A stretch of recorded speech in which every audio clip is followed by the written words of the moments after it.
بسم اللہ الرحمن الرحیم۔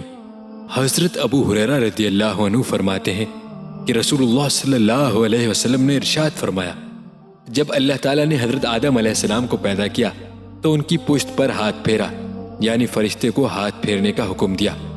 پس ان کی پشت سے وہ تمام جانیں باہر نکل آئیں جن کو اللہ تعالیٰ آدم علیہ السلام کی نسل سے قیامت تک پیدا کرنے والا تھا۔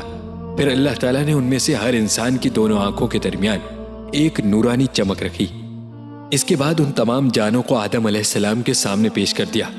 حضرت آدم علیہ السلام نے پوچھا، پروردگار یہ سب کون ہیں؟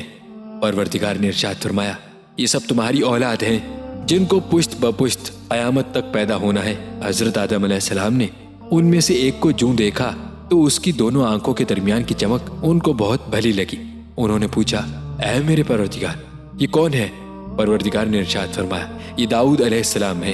حضرت آدم علیہ السلام نے پوچھا، تو نے اس کی عمر کتنی مقرر کی ہے؟ پروردگار نے ارشاد فرمایا، 60 برس۔ حضرت آدم علیہ السلام نے عرض کیا، میرے پروردگار میری عمر سے 40 سال لے کر اس کی عمر میں اضافہ کر دیجئے۔